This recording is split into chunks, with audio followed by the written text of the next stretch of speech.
Sophie Cunningham's response to all this, Sophie Cunningham obviously responded with the shrug Instagram post, but Sophie Cunningham also retweeted this. Sophie Cunningham jerseys have completely sold out. But Sophie Cunningham has responded to the petition by just retweeting a freaking post about her jerseys being sold out. Buckle up, because here's where it gets real. Sophie doesn't just murmur through a mic. She drops a truth bomb the size of Zion's vertical leap. When asked about the WNBA's decision to fine or punish her after that intense clash, she didn't tiptoe around the issue. She went straight for the throat of the argument. She started by recounting the moment. Her shoulder met J.C. Sheldon's shoulder with the intensity of a Giannis charge to the rim. She called it what it was: protection. Not retaliation, not aggression. But damn, it was powerful. She said it on camera. "I wasn't throwing the first hit. I was shielding Caitlin. No fluff, just raw resolve." Now hold on, check this out. Sophie then ripped apart the referee's report line by line. She pointed out that the league's usual standard for contact wasn't applied in this case. In other words, when others make that same move, it's basketball. When I do it, it's news. She quoted the league's own rulebook. Shoulder pads are legal unless intent is to harm. She said the contact was competitive, not criminal, and backed it with video timestamps to prove it. She went even further. Sophie called out the petition that demanded her suspension. It hit 16,000 signatures overnight. She didn't just laugh it off, she called it fear dressed as fandom. People signed it not because they saw a foul, she said, but because they heard it was the move of the villain. Then came the mic drop. She reminded viewers that she retweeted the petition. Not to mock, it was her spotlight moment. Her moment to say, "This isn't damage control. This is me owning it." Let me throw something else your way. She compared the fallout to NBA flare-ups, like Draymond Green that time he threw elbows, or when Draymond got suspended. The difference? Green faced consequences mostly off the court. Here, Sophie was hitting paying customers with a fine before the dust even settled. I think the refs had a lot to do with that. It was a build-up for a couple of years now of them just not protecting, the star player of the WNBA. At the end of the day, I'm going to protect my teammates. That's what I do, and I'm a team player, so it's all good. Sophie framing the incident as a defensive play, backed by rules, video, and a thick layer of truth. And just when you thought it couldn't get more petty, Sophie Cunningham's jersey sold out. Sophie's jersey is sold out. That's right, Fever fans showing up big. I shared this. They have shown up big today, and this jersey is now sold out. That's right. The same Sophie who was getting dragged on social media, fined by the league, and practically painted as the WNBA's version of Ron Artest, became the league's top-selling name overnight. Sold out. Gone. Poof. Like Jordan 1s on SNKRS release day. Let that sink in. Caitlin Clark, the most hyped player in years, the one whose merch moves faster than Steph Curry's release, wasn't number one anymore. Sophie Cunningham was. Why? Because fans saw through the league's weak punishment and smelled the double standard like it was Game 7 sweat. They're literally scaling back products, and they've apparently taken the Sophie Cunningham jerseys off the team store. They're so overwhelmed by people buying Sophie Cunningham stuff. The finals have been on the whole time. But here's where it goes full-blown comedy. Her response to the suspension rumors? Not a carefully worded apology.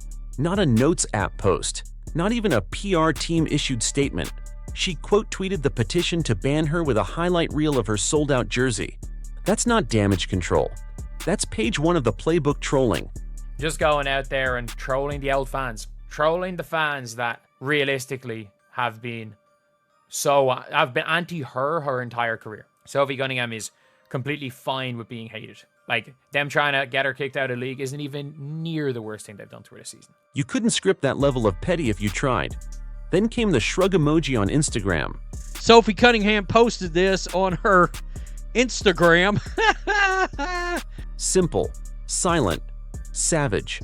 That one symbol said more than a 10-minute press conference ever could. It's the same kind of nonchalant defiance you'd expect from someone like Jimmy Butler after dropping 40 and walking out like it was just Tuesday. And you want to know the best part? She didn't stop there. She spoke to reporters and said, point blank, "I'm not changing how I play. I protect my teammates. That's my job. I'm not focused on the extracurricular activities, and you know what? During that, it was just part of the game. Suddenly, she wasn't just a player. She became a bodyguard, a protector, the WNBA's unofficial enforcer. It's like if Udonis Haslem had Twitter and elite footwork, and if you're still thinking she's overreacting, check the tape. JC Sheldon didn't just brush past her.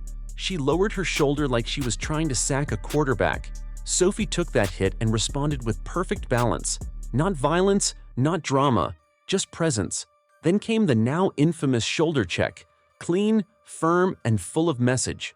And just like that, boom, she flipped the narrative. Sophie wasn't apologizing for standing tall. She was celebrated because of it.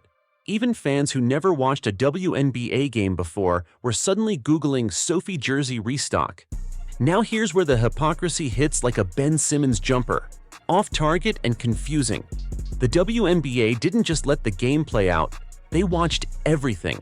The hard fouls, the missed whistles, the viral replays. And what did they do?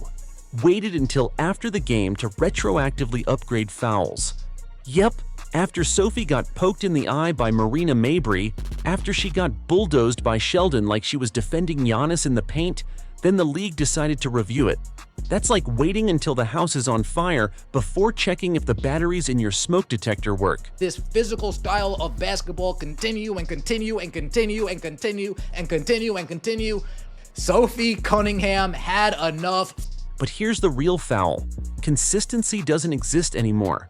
If Caitlin Clark or another Fever player made that same move, it's called grit. If Sophie does it, suspension talk, petitions, league statements. Explain how Sheldon's shoulder check was just competitive spirit, but Sophie's response somehow turned into war crimes. Even NBA refs would have called that one. And this is the same league where Patrick Beverley once launched a basketball into the stands and barely flinched about it. But here in the W, Sophie can't even tap back without being painted as an enforcer from a 1990s Knicks highlight reel. Let's take a step back for a second. This wasn't the first time something like this happened. For weeks, the Indiana Fever have been getting hacked like they're playing prison ball. Caitlin Clark, the league's top draw, has been elbowed, tripped, and shoulder-checked more times than Russell Westbrook changed teams. And you know what the refs did? Crickets, game after game. So when Sophie finally said enough with one solid legal bump, suddenly she's a menace. Suddenly it's a league issue. This isn't enforcement, it's theatrics. Now don't miss this detail. The WNBA's official response wasn't to protect players in real time, it was to upgrade fouls after the fact. Translation: we didn't stop it when it happened, but hey, let's fix it in the fine print and pretend we care. It's exactly what you expect, right? Out of fierce competition. I started talking to the officials in the first quarter, and we knew this was going to happen. You could tell it was going to happen. So they got to get control of it. They got to be better. They got to be better. Get control of the game is call the fouls that are actually happening on the floor. Right, and consistently call the fouls that are actually happening on the floor. You can't preach about player safety and then let eye pokes, blindside hits, and shoulder checks slide in real time. That's not protecting athletes, that's protecting narratives. Sophie Cunningham saw the league's silence and decided to be loud. And the fans, they noticed. The jerseys flying off shelves are proof that people want fire, not filtered apologies. And if you think Sophie Cunningham is just going to fade into the background, think again. This isn't a PR wave. This is a full-on cultural shift in the WNBA. She didn't just defend Caitlin Clark, she exposed a system that's been getting away with selective enforcement for way too long. Here's where it gets even messier. The league wants passion, but only from the right people. When Sophie stands up for her teammates, it's labeled reckless. But when other players throw blind shoves or dig elbows mid-drive, it's just competitive fire. The message is loud and clear. Don't be emotional unless we approve the script. And still, Sophie's not rattled. She's roasting critics online with the finesse of Joel Embiid trolling opposing centers. Her social media has become a goldmine of clapbacks, eye-roll emojis, and yes, highlight reels. It's not just funny, it's strategic. She turned the narrative on its head without even breaking a sweat. And just when it looked like the league had the final word, the fans decided otherwise. TikToks defending her, tweets praising her backbone, articles popping up left and right calling her the WNBA's new anti-hero. You got a girl like Caitlin on your team, and you got a star on your team. Yeah, some hitters on that team that'll go hard for the main player. You know what I'm saying? Yeah. And as it should, but. She didn't just respond, she rebranded. And let's talk about those clips. Frame-by-frame breakdowns showing exactly how much physicality Indiana Fever players have taken without consequence. Sophie's bump wasn't the beginning, it was the response. And suddenly America saw it, loud and clear.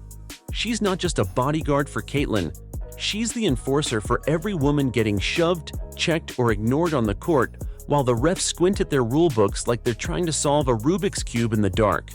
So what happens now? Well, if the WNBA wants to keep ignoring this pattern, they better brace for more backlash, because Sophie's not going anywhere. Neither are the fans. This isn't just about one foul or one player. It's about the system that let it happen and tried to punish the person who stood up. Sophie Cunningham didn't start the fire, but she's cooking with it. And the league? They can either fix the standard or get burned by the next headline. And if you're enjoying this content and would like to see more and support the channel, please hit that subscribe button and stay locked in.